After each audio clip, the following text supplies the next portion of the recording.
here. So today we're going to be talking about what happens once we've done all the things that we spoke about the last 3 days, especially what we spoke about yesterday.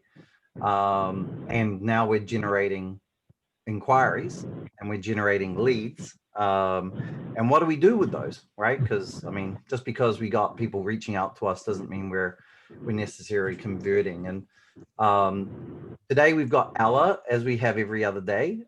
She's going to be monitoring the chat and answering any easy questions that there are there, and to let me know if there is any questions, Ella. And interrupt me, Ella, if somebody types in a question and I haven't got to it. But Ella's there to help, communicate with you guys. And we've got Jessica Alexander, who is our customer client, director. I guess I guess I butchered your That's okay. responsibility, but she's in charge of making sure all of our clients are happy and are taken care of. And so Jessica has a lot of insights as to how our clients at least are dealing with this process, because there is a big difference. We see clients come on board, we build out all their systems, they start running their campaigns as we've kind of like been showing you guys, and then one client is growing at 20 or 30 new gymnasts a month, and the other one is doing it at maybe 5 a month or less, and they've all got the same numbers, everything's very similar. And what is the difference? And typically the difference is how that gym is handling the inquiries, right? As a as a rule, a lot of gyms, and I know when we owned our gym, we didn't do the best job of it either. There's this habit of, hey, someone calls you or contacts you and says, hey, I'm interested in signing my child up, and we call them back and leave a message, and then we wait for them to come back to us, and that typically doesn't work, right? You've got to work at it. You've got to contact them multiple times, for multiple reasons. And if you do that, and if you actually have a process with which you responding to the inquiries, you'll actually get a lot better results. It's good for you as gym managers or gym owners as well, because you can manage a system, especially if you have staff that's operating it. You can look at the system and go, okay, are you guys doing it? Why are we suddenly not signing up as many people? Are you guys following directions? And oftentimes it might be that people aren't necessarily following the whole process, and it allows you to manage what's going on and what's not, and have a little bit more of a finger on the pulse as to why you're having success or not, which is really important. What we don't want at the end of this, if you are building all of this through, what we don't want you to have an issue of is not knowing why things are happening, right? It's okay if things are broken and not working, if we kind of like know, okay, I see what's broken and not working, now I can fix it, right? The worst case scenario is if you don't know what's broken and you don't know how to fix it and you don't know what's wrong, and you're trying to wing it, trying to figure out what's going on. That's a bad place to be. So with that, and those of you that weren't able to come yesterday to the training, I think Ella's just posted it on YouTube. I highly recommend that you do it. It's a bit heavy lifting, but it's real, the meat and potatoes of building a campaign. It's like, this is how to build an audience. This is how to put an ad together. And it's actually Russell, my business partner, actually doing it for you and talking through the step-by-step process of how to build a campaign, mainly how to build a targeted audience to make sure that your message is being heard by the right people. So if you haven't done that, and I know some of you were on the call yesterday, if you haven't done it, please go through it, because it's a big part of what this process is that we're talking about here. So with that, I'm going to share my screen. Little guy here, let's present. And I'll just bring this down here. So can you guys see him here? Everybody see him? He's pretty happy because he got into gymnastics and he got into a kids activity center program. So what you're working for is helping this little guy get into the program, because someone's reached out to you and said, hey, I'm interested in signing up my son. Now what do we do? So let's just go through introductions. This is me again, blah, blah, blah, blah, blah. That guy, he's done, all of this. You guys have seen me say this before. Basically, media pro marketing for gymnastics since 2015. We're working with 60 plus gyms, and we actually have close to 2,500 people in the gymnastics marketing group. If you're not there, please join. So what we're going to cover today, and please interrupt if you have any questions, but what we're going to cover today is the persona of who you are contacting. So who is it that you're contacting every day? We need to really thoroughly understand who they are and what their life is like, because we need to bend our way of doing business to them. Ella, I'm going to quickly make you the host just in case somebody comes in or tries Okay. to come in and I ignore them. Okay. Yeah, I'll let them in. All right, cool. The 5-day follow-up process, what does that look like? Because we actually ask you to do a 5-day follow-up process. Why text, phone, and email? Or do all three of those things. We'll walk through why those are important and why you lose when you try to sell over text, email, and phone. You don't want to be selling. This is not we call it a sales process. It's not really a sales process. It's like a helping process. And it's important for you to look at it that way, that you're not selling, you're helping, right? Now, one caveat that I will throw in here is we have some gyms that don't do this process and they have some success, but they all have a process. They all have their own process, right? So if you don't want to do this for whatever reason, and we have most of our gyms do this and they actually have a lot of success with it. If you don't want to do this for whatever reason, make sure you have a process, because that's going to help you. But this is the process based on feedback from gyms, best practices, and what seems to work. Okay. Not based on what Andy wants you to do, right? It's not really about me. So with that, the persona of who you are contacting, someone's got to answer this question. Otherwise we'll just sit here and look at each other. But who is the number one person who you will likely engage with, who you'll engage with? Who is that number one person? Someone give me an idea. It's the mothers. The mothers. That's correct. So about 90% of the people that gyms are interacting with and cheerleading schools and swim schools and everybody is the mums. Some are dads, out of the 10%, some are dads, some are grandparents, some are aunties and uncles, but the majority of the decision makers of what's going to happen with the kids are going to be the mums. So we need to be thinking, okay, 90% of the people that engage with me is a mum. So, what are some of the things that we know about her? Because we want to, fit to how she operates. We don't want to force her to fit how we operate. So what are the things that we know about mums? Can somebody share? Anybody a mum that knows what it's like to be a mum? Lori, are you gonna step up again? Sure. Well, I have 4 kids. They're all teenagers now, but been through it all. I have a special needs child, and so I've been in that world as well. But basically, when I think of moms, I think of busy, tired, concerned, and just always, what's the word? Always eager to get the best for their kid. So whether that be sports or academics or whatever, we're just always looking for that perfect fit for our kid to help them with confidence and everything that we all want for our kids. Yeah. So I'm going to key on one thing that you said specifically, because it really does affect trying to get them to sign up. And that is that they're busy. The number one thing is that they're busy. They're juggling a lot of stuff, right?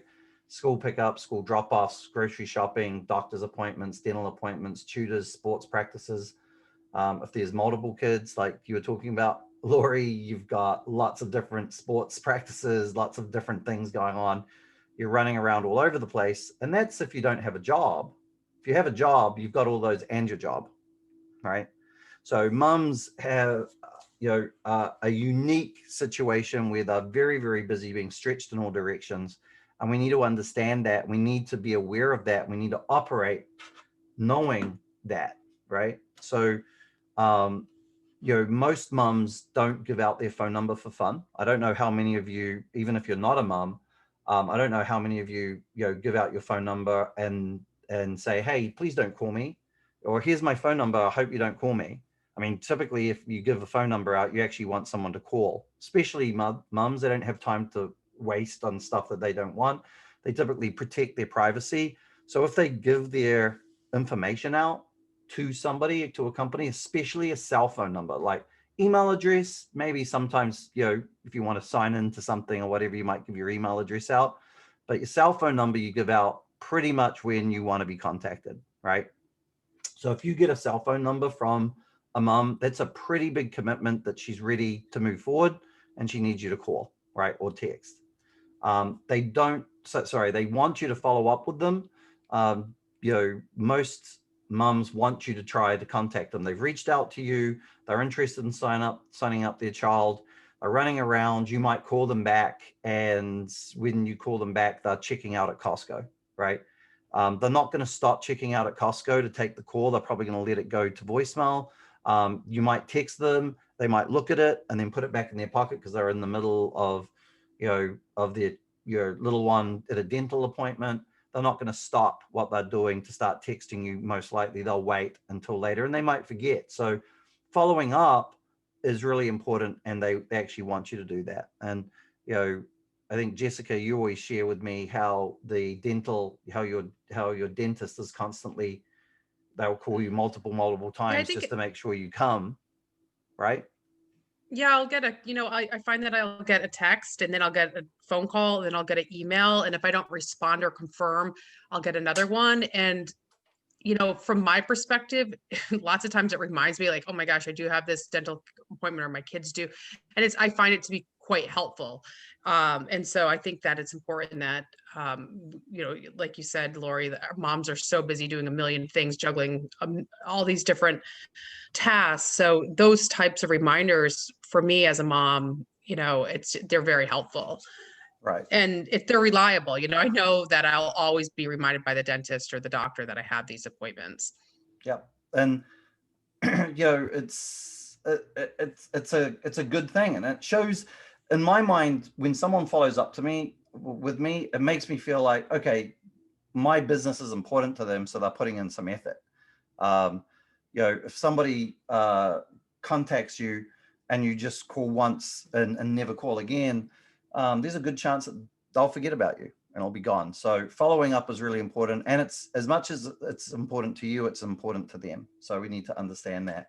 And then always remember that you're doing them a favor by following up. And remember, this is helping. This is following up. This is not sales. They've reached out to us. They've given us their information. They've said, please call me. We're interested, or please contact me. We're interested in signing our child up. This is helping, right? So the reason why I'm harping on this a little bit is some gyms kind of feel like they're selling and they get all uncomfortable and they're like, well, this feels like telemarketing. And it's like, no, it's actually helping somebody who's actually asked you to do business with them. So treat it that way, right? And just because they're busy doesn't mean they're not interested. It means that when you call or when you've texted or when you've emailed them, it hasn't been convenient to respond to you. So treat it that way. And if you do, you're going to get a lot more success. And that's based on tens of thousands of responses that we've seen, right? Yeah, I can't stress that enough, just with your staffing or whoever is doing the following up with the clients, just to let them know that, phrase it as, you're helping this parent get the information that they've requested. Yeah. Because as a parent, things get pushed off, and to have someone there to follow up is very helpful. Yeah. So the 5-day follow-up process, we're going to go through that and talk a little bit about that. So on the first day that a lead comes in or an inquiry comes in, what we want you to do, if you can, if you have all of this information, is we want you to text them, we want you to call them, and we want you to email them, right? We want you to do all three things on that first day. And on that first day, you want to expect that you'll get no response, right? Especially from a phone call. If you give a phone call, there's almost no chance that they're going to respond, because, people don't answer numbers that they don't know. I mean, I don't know about you guys, but if, none of you have ever had a phone call from me, but if I was to call you on your phones, it's probably a likelihood that you might not answer it, because you'll be like, what's this strange number? What's this? My cell phone number is an Indiana number. So it's like, what's this strange Indiana number? Why would you answer? I don't answer any phone number that calls me that I haven't seen before or is not in my contact list. even some people that are in my contact list, like Jessica, might call me and I might ignore her anyway, right? So I definitely am not going to answer any numbers I don't know. So what we want to do is over this process, we want to change that number from an unknown number to a known number. And when we text, we're able to get to that quicker, so they start thinking, okay, now I know who this number is.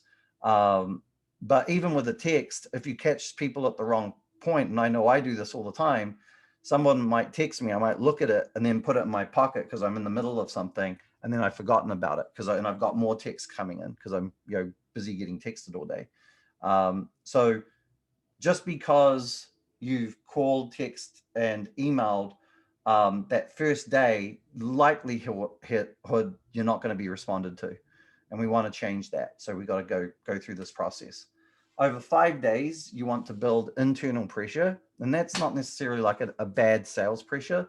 That's more of a trying to get up in the priority list. So when they first reach out to you and you reach back to them to help them, you might be number 30 on their priority list of 40 things that they want to get done each day, and they may never get past 10, right? 10 might be the most things that they get done each day. So if you're always 11 and higher, they're never gonna interact with you. So what we want to do is push ourselves up so we get up into the top 10, so we've got a chance of being dealt with. So, right? And again, it's not because they're not interested. They've just got lots of things going on. There's lots of priorities that are happening. There's lots of things that are happening, and you need to show that you are a priority and remind them that, hey, they wanted to engage with you. We want to do it on consecutive days. So we want to do those 5 days, not over a 5-week period where we contact every Tuesday. We want to do those 5 days every day. So like if a contact came in today on a Thursday, we would contact them today. We'd contact them tomorrow. If we're open on Saturday, we'd contact them on Saturday. We'd then contact them on Monday and Tuesday if we're not open on Sunday. And we would just contact every day until they respond, right? 5 days. Most will engage with you, and you'll start having a conversation and getting them scheduled in for that first trial class or that first class by day 4. We find most will engage, if you do this process, will engage with you by day 4, right? Some will engage, a lot will engage on day, a few will engage day 1, a few more will engage day 2, a lot will engage day 3, most will have engaged by day 4, some will engage on day 5, and then you'll have a few that will slip right through the whole system. Those few we recommend that you put into, say, an email list or a contact list where you can send information to them showing them what cool things is going on with your business. Don't send them discounts, don't send them offers or opportunities. Send them stories and photos of kids really enjoying your product, right? So you want to build that FOMO with them so they start thinking, wow, man, I really need to get involved with this. I didn't want to do that before, and it looks like it's a lot of fun. I think little Jessie would really enjoy it. So let's get her signed up. I haven't been little Jessie in a long time. Yep, It's been 30 something years probably. One thing just to chime in about that is, from all the clients that I speak with, the number one key with this is to respond as quickly as you can when that inquiry does come in. So if it is some sort of lead form or a contact form from your website or an email, just making sure that you're prepared to respond quickly while that person is engaged at that moment. And that can help convert that person into a client as soon as much higher, I find. Right. Because at that moment, you're still top of mind. They're still actually thinking about you. Now, you might have the issue that you got to get across of people don't answer numbers they don't know. Even if you respond within 5 minutes, there's a good chance if they don't know what that number is that they might just ignore it. But that's why we want to text and email as well, because the text can cut through that. And then you might get a response back, right? I would say that probably most of the first day engagements would be somebody who's called, left a message, texted, an email. They've seen the text, and then the mum's called back and said, "Oh, hey, thanks for calling so quickly. I'd like to sign up little Jessie to gymnastics." At the end, when you go through this, maybe on day 2, 3, 4, and 5, add in, hey, if you're no longer interested, let us know and we'll take you off our list. Or, hey, if you're no longer interested, let us know and we'll stop calling you. We just want to help, right? Add something like that. It does two things. One thing it does is it kind of like puts them on notice that, hey, you called us, we're just trying to help you. And two, oftentimes for the mother, you're going to have a situation where they're going to try and rescue you. In the sales world, this kind of message is called a takeaway. And if somebody's very serious about doing business and they're not responding to you, and you do a takeaway and they see the takeaway, oftentimes what will happen is they'll say, oh, no, sorry, I've just been really busy. And they'll actually suddenly go, okay, I need it.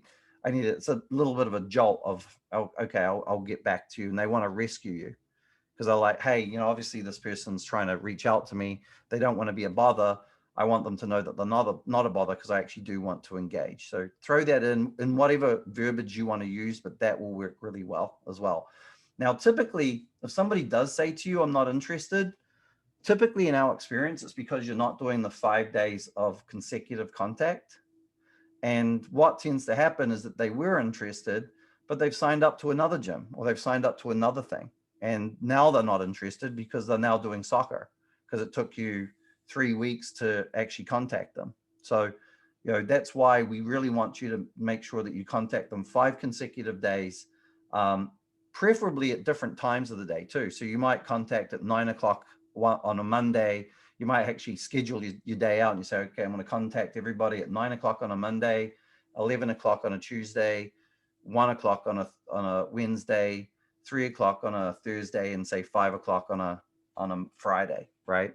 Whatever it is, mix it up, because you might find that there's a mom that has a part-time job. And if you keep calling at 10 o'clock in the morning and she's working, you'll never actually get her, right? So mix it up because you'll have a better chance of actually them responding to you. Obviously the first day though, try and respond as soon as you can. So if they, so don't say, oh, well, hey, I got this first interaction at 10 a.m., but hey, it's Friday and I don't call anybody back until 5 o'clock. Don't do that. Contact them right away. Okay. So why do we text, phone, and email? So fun fact, and this needs to be updated, fun fact is the oldest millennial is now 39 and the oldest Generation Z is now 25, right? So what does that mean? It means that we've got a lot of mums that like to text. In fact, this 84% is probably higher now. We did a study about 2.5 years ago, I want to say now, or 2 years ago. And that was with thousands of leads that we sent out or generated for our clients. Mm-hmm. And what we did was we added on there a question: do you want to be text, called, or emailed? 84% of them said they want to be texted. So if you're not texting your parents, you're not communicating with them in the way that they want to. The younger they are, the more like the higher that number is, right? This 84% is including mums in their 50s, right? And 40s. And very late 30s. So, and even like for me, I'd much rather you text me than call me. If you called me, I'm not a mum, but I'm in my 40s and I would much rather you text me, right? My wife is in her 40s. She would much rather that she gets a text, she'll see it and respond to it, right? She's more likely to answer. But texting is a very important part of communication now.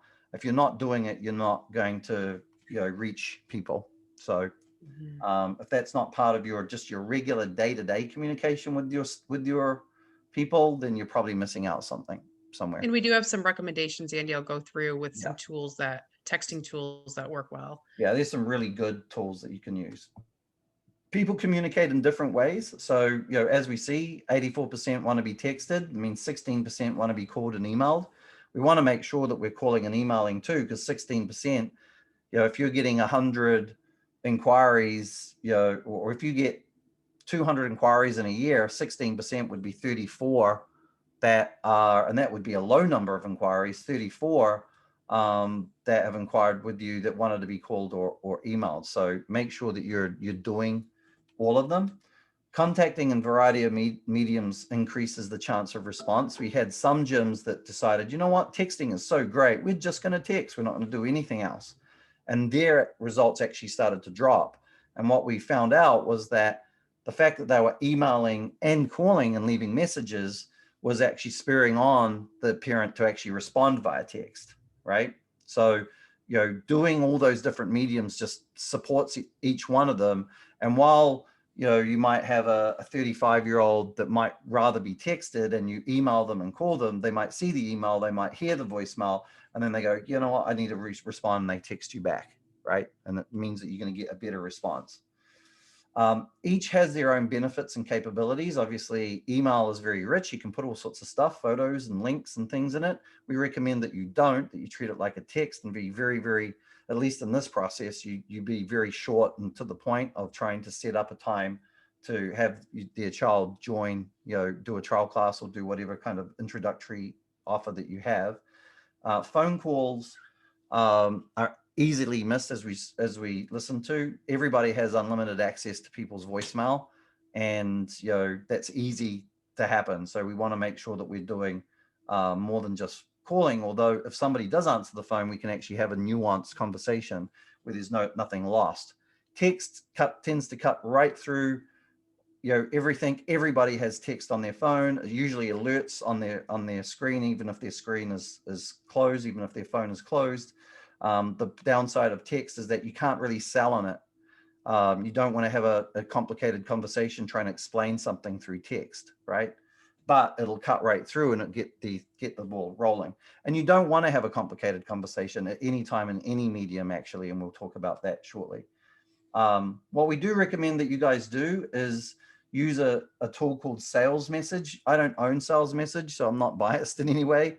But it's a really good tool that has lots of different capabilities, and it has an app that you can download on your phone, so you can have a number where people can text you, so it's separated from your own cell phone, which I always think is very good, so you can actually manage things better. If you've got a gym, you can actually pull up at the front desk a browser page, kind of like a Facebook or whatever. You can pull up a browser page and have it open, so your front desk people can operate it through there. You can have it on your phone, so you can see the conversations going on, so you can manage it. Multiple people can have it on their phone. So if you've got multiple people running the front desk, and maybe over Christmas you guys are closed, you still want to respond to the text, someone can always respond to parents. Jessica, do you have some more things you want to add? Yeah, I love Sales Message. I use it. A lot of clients sign up for it and they'll use it. What they'll do is give us their logins, and then we can actually use a platform called Zapier to zap in an instant message as soon as someone submits a lead form or a contact form or submits interest. They can get an automatic message that goes out with their customized with their name. Well, it's with their name, but it's a general message. And it's highly effective. And just for a recommendation, if you're using text, whether it's sales message or texting, to keep it, to end the text with an open-ended question. Would you like to sign up for a trial class, or what day works better for you, this day or that day? Keeping an open-ended question really elicits a response quickly from the parents. Yeah. So don't say, hey, this is Lori from XYZ Gymnastics, just following up because you showed interest in joining our gym. That's not probably going to work. But if it's, hey, this is Lori from XYZ Gymnastics, we see that you have a 3-year-old. Would you like to join? Would you like to sign up today, or would you like to sign up right now, or do you want me to give you a call? Yeah, asking that question. Whatever it is, just so they have to respond, so that they feel like they need to respond, and then they get into it. And also testing different questions. I just had with another client that's not a gym, but a service. And one format was working really well, but he wanted to try something else. And then after a couple of days, we realized, hey, it's not giving the response that the original was. Let's go back to the original. And it's just getting much more response, much quicker. And so just testing it out as well. If one's not working, try something different. Yeah. Yeah, and it's a great tool, so I highly recommend it. The other thing about Sales Message is that if you've got a landline, you can actually connect it with the landline, so you've got the same number, which is, I think, really cool too. So why you lose when you try to sell over text, email, and phone? So we're talking about you calling and texting and emailing. We spoke a lot about texting. We want to make sure that you're communicating in the right way. So a confused mind doesn't buy. Has anybody heard that before? A confused mind does not buy. Basically, if you give too much information without a lot of opportunity for explanation, people will get confused and they won't bother, right? They'll just, or they might plan to bother, but they put it off and they'll, oh, you know what? I'm too busy. I'll deal with this later.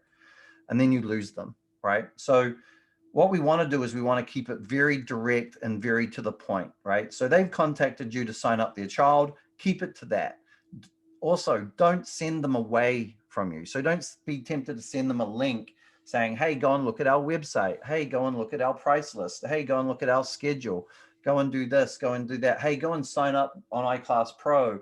Go up and sign up on Jackrabbit. We don't suggest that you do that, because a mum that's never had any experience with iClass Pro or Jackrabbit might get bogged down in it and go, man, this is really complicated. I'll get back to it. And then they never get back to it and you lose them. And we've seen that gyms that originally started with pushing people back to iClass Pro or Jackrabbit, as soon as they stopped doing that, their signups went through the roof, right? Because all of a sudden parents were willing to get, it was so much easier for them to start engaging. And we do recommend that you have, when you want them to be in the CRM, that you help them walk through that when they come into your gym or when you meet them for the first time. The other thing is, don't send them to a schedule on a website. Again, you're losing control of them.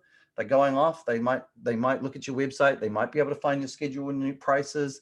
You might have weird terms like tiny twist stars and little jumpers and ninja monkeys and stuff like that. Mums don't know what that is, right? So they don't know what that is. So they might be confused and go, well, geez, is it little monkeys that I want to sign them up to? I'm not sure. And then that confusion causes them not to purchase. So what we want to do is hold their hand and walk them right through the process and make it very, very easy for them to do business with you.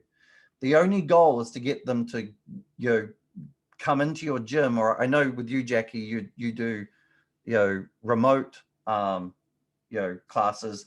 You want them to turn up to wherever your location is. That's the only goal. You want them to come and meet you face to face and see what your gym or your offering is, so they can get excited about it. Most kids and parents will get quite excited when they're there. And then it's easy to do all the complicated conversations and answering questions. So what we want to do is we want to get them into the gym. And what we want to do is we want to assume the sale at every moment. We're just going to assume that they're already going to buy from us. Because remember, they've given us their cell phone number probably. We're having a conversation with them. They've reached out to you. Most mums especially do due diligence before they reach out. They don't reach out and try to sign their kids up and then do due diligence. They've usually done a little bit of work at this. Just assume that they're going to do business with you already, right? If they really don't want to do business with you, they'll tell you that they don't want to. Remember, this is helping, not selling. So don't worry about the selling, just help them join. That's it, right?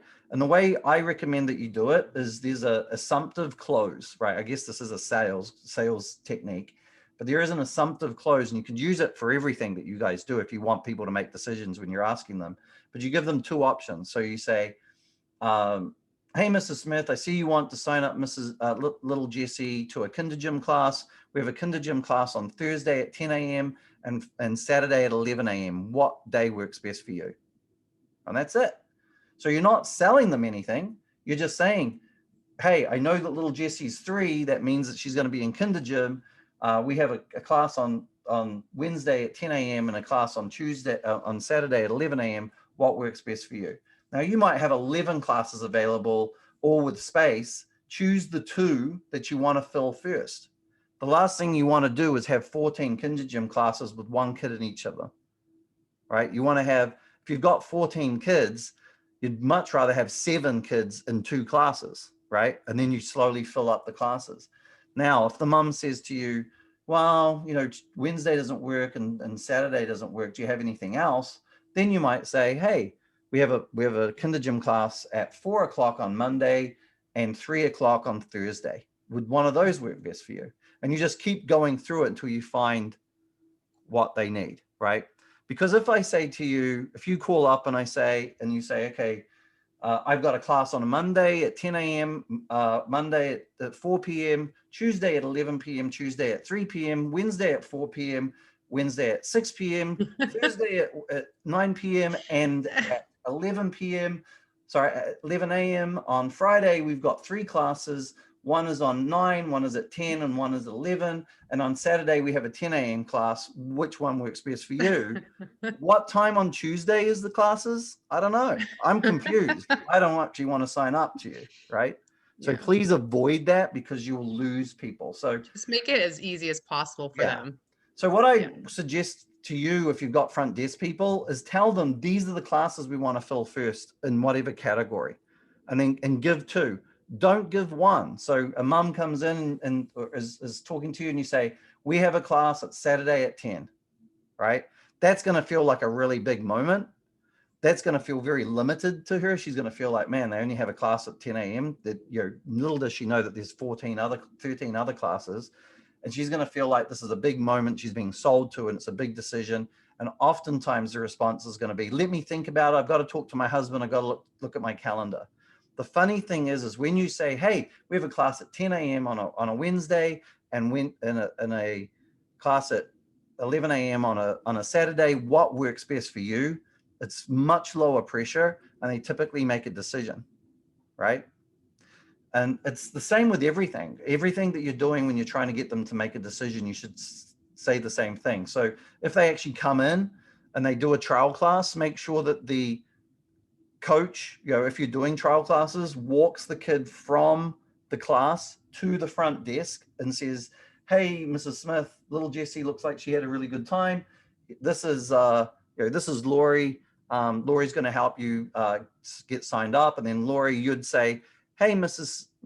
Smith, sounds like Jessie had a great time. Did you want to sign up to the Saturday class, or would you rather sign up to that Wednesday class? What works best for you? And they say, oh, no, the Saturday one's good. Let's sign up. And they sign up to it. And then you might even say, hey, would you like to pay with credit card or cash?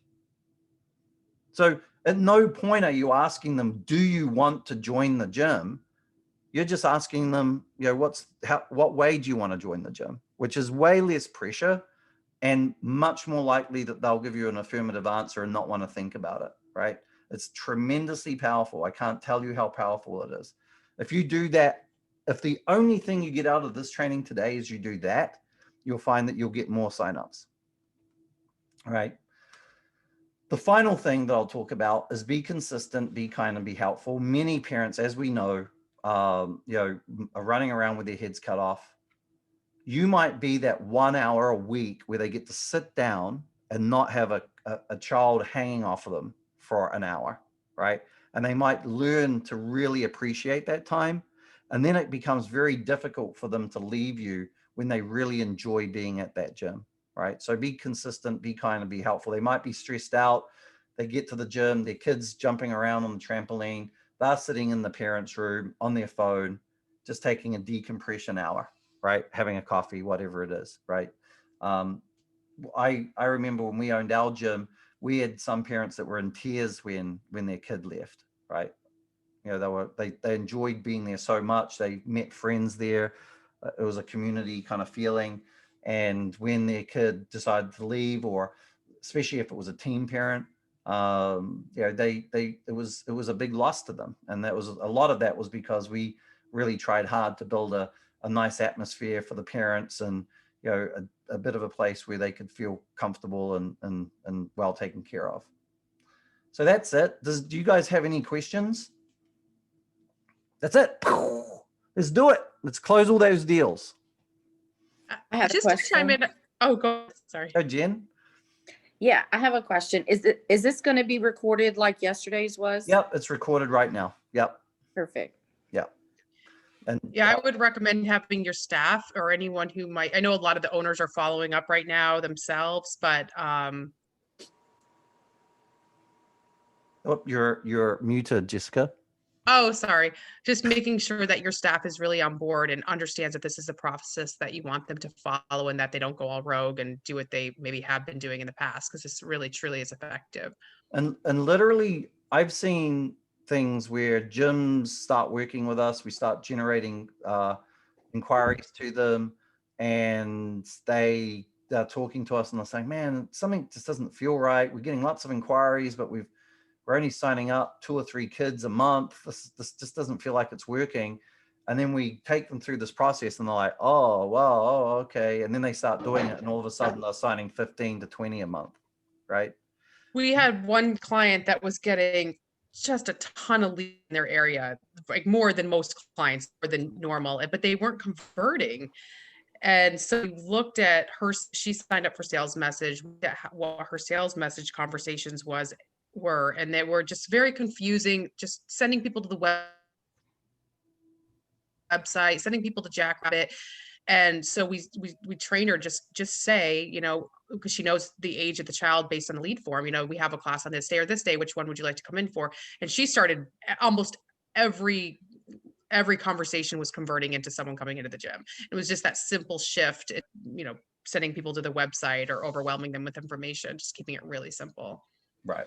So, you know, yeah, but being diligent on it, I don't know any successful organization that doesn't have a process or a sales process or an onboarding process or any kind of process to help people go from being, you know, an inquiry, somebody who's showing an interest, all the way through to actually signing up and actually taking the money.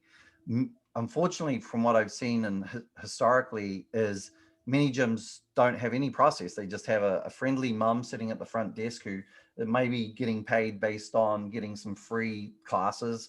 And they just sit there and answer the phones, and we hope that they figure it out. But if you can give them actually a process with which to work through, and you know, one, they feel a lot more like they're accomplishing things, and it will actually add dollars to your bottom line. And I'll you know, we've got a calculator. I can never find the calculator, Jessica, but we've got a calculator that we use that will, if you could find it, Jess, so we can share it with the team here, so they can maybe play around with it and see what opportunities that they have. But with our calculator, you know, Ella's going to post Ella has it. She's going to post it right in here. With this calculator and it's fun. that Ella's going to share with you, it's a really cool tool to see what one person's worth. And if you're charging, let's say you're charging I don't know, $75 a month, right? So that is going to be $75 a month is going to be like $900 a year if a kid stays with you for a year. What we've seen is typically over, you know, the average lifespan of a child joining a gymnastics gym or kids activity center is between a year to 18 months. Some kids stay for years, like 15 years or more. Some kids stay for 3 months. But most kids are staying, you know, on average between a year to 18 months. So if you calculate 75 times 1 year, you're looking at $900. That's $900 of new revenue, right? So if you add 5 kids every single month, you're adding nearly $5,000 of revenue every single month, right? So month 1, you added 5,000, you got another 5,000, another 5,000. You add 5 kids every single month for a year, that's $60,000 of revenue, right? That you've received. If you do a process, like if you've got this marketing system running, you'll probably get 3 to 5 sign up if you have no process to convert them. If you could turn that from 5 to 10 because you've actually had a process, all of a sudden you've gone from 60,000 to 120,000. If you can get up to 15 and 20, you know, you're starting to look at some very big numbers. And we've got some clients that have had as much as 100 join in a month, right? Because they've taken the sales process very seriously, where they've actually hired a salesperson, like a professional salesperson, to actually treat it like any other company would treat any new customer to come on board, right? And imagine if you're signing up 100 people a month, that is worth $900, right? That's $90,000 a month of additional revenue your business is growing by. Now that's an extreme number. You know, we don't have a lot of gyms that are doing 100, but I think we've had 2 or 3 gyms that have hit hundreds. We've had many gyms hit 50. Most gyms are hitting somewhere between 15 to 30, right? And even 15 to 30 is significant numbers. I mean, you're looking at hundreds of thousands of dollars of additional revenue. And like I said to you guys before in the mindset and goals training, you know, once we start adding those kids and we can get them to stay for a year to 2 years, and we can get up into the, you know, hitting the maximum of the number of kids that we can get in, the next step is then to raise the prices from $75 a month to as high as you can, right? As I've said before, we have multiple gyms that are charging 120, 130, 140, 150 a month for a class, which sounds crazy, but they've just been able to do it because they've got so many inquiries coming in all the time, and they're maxed out. So their growth is just raising the prices until they hit the ceiling, and some of them haven't hit the ceiling. You know, I'm sure you guys don't know what your ceiling is if you don't have a marketing process, because once you take away the concern of how do I add somebody, then it's all about how much value can I offer, right? Then you guys can actually focus on what you're actually really good at, which is building great programs. And then if the program's great, you can charge more. And all of a sudden you have 1,000 kids, Lori. I know you were talking about your last gym had 700. If you can get to 1,000 kids paying you $100 a month, that's a $1.2 million gym. That's pretty decent money. You get it up to 140. It's a $1.6 million gym.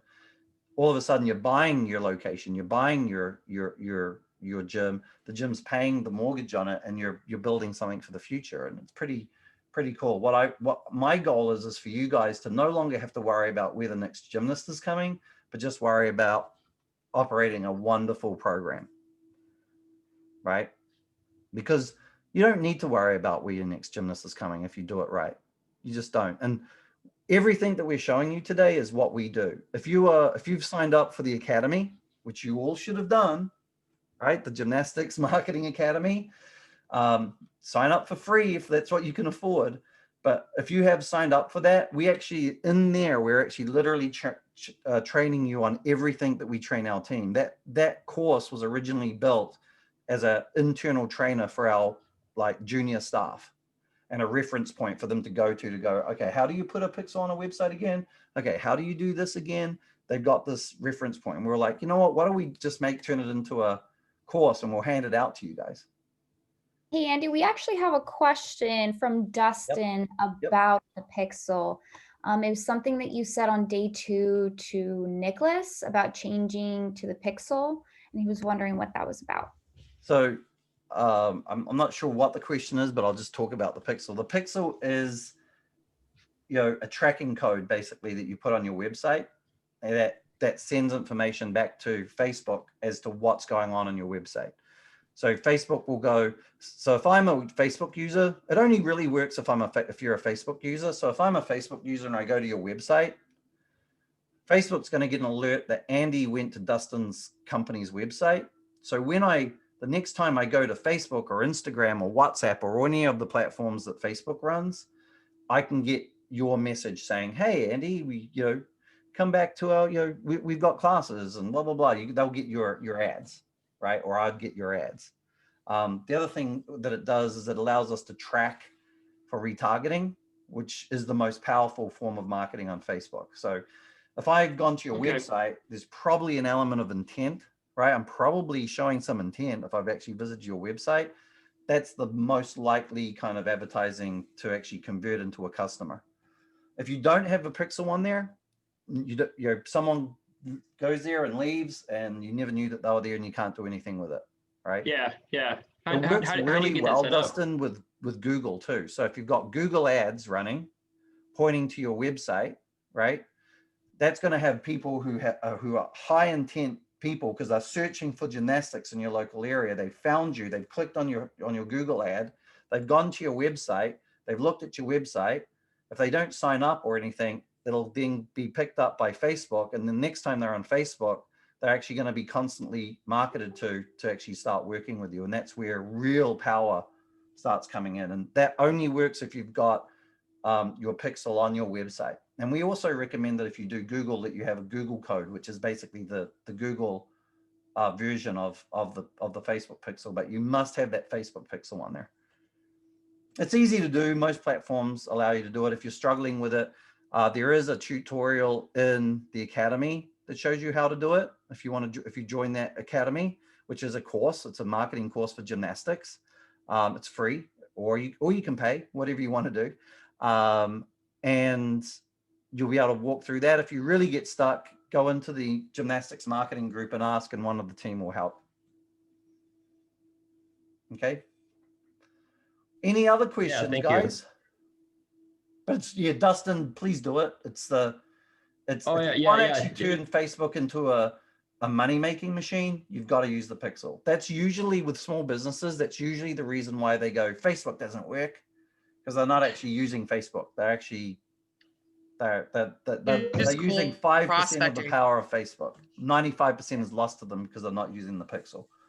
Yeah, absolutely. No, I mean, I just learned something yesterday as far as being able to do the age targeting and all that. I had no idea that was even a possibility until they pulled it up. I'm like, yeah, okay. Yeah, not only age targeting, but it's interest targeting, right? Because what we've found is, from a marketer standpoint, is demographics is kind of like not really important, right? It's what people are interested in is really important. So, I might be, 47 years old, but I might have a lot of similarities with a 15-year-old. In fact, a lot of people say that I do, right? If it's demographics, they're not going to find me, right? If it's like, we're only going after 15-year-olds, right? There might be something that the 15-year-old, is getting that I might buy, and I haven't actually been open to it. However, if the marketing is about interest, and the interests might be sport, it might be rugby, right? It might be rugby classes. I really enjoy rugby. Rugby's my sport. I should probably say gymnastics is, but I really enjoy rugby. If there's no age restrictions, sexual or gender restrictions, or location restrictions, and it's just down to rugby, anybody that's interested in rugby is going to get the message, right? Which is a way more powerful thing than gender, age, location, which is old style marketing, which is demographics. So they call it psychographics. And that's where Facebook comes in, because with Facebook, we can focus on mums of a certain age, blah, blah, blah. But we do that by going after, because how do we know that a mum is a certain age and the right type of mum? Well, we go after people that are interested in Johnson & Johnson products. If we want to go after mums with young kids, we want to go after kids mums that might have an interest in diapers. We might have, certain diaper brands or Fisher Price, and different things that are out there, or what is it? Baby Einstein and blah, blah, blah, right? We can build a profile, because the only people looking at that kind of stuff are probably parents of young children. And that's why the targeting that we spoke about yesterday. So Jackie, I know you probably missed that. You need to watch that video, because it's really, really powerful. So after I just told you that, and now you can go out there and make $1,000 today. Just Dustin, did you miss that? I don't know. Did you just miss that?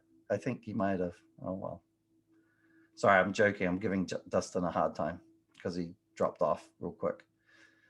Jessica's sitting there saying, what, $1,000? So with that, I'm going to leave you to it. If you need help, if you need assistance, reach out to us through the Facebook group. What I do ask, this is the only thing I'm going to ask for. If you can you go to Facebook and go to our review page and give us a review on how you felt we've been of help. If you think that there's been any useful stuff, please go to our Facebook page, go under recommendations, and recommend us as a good organization that's helpful.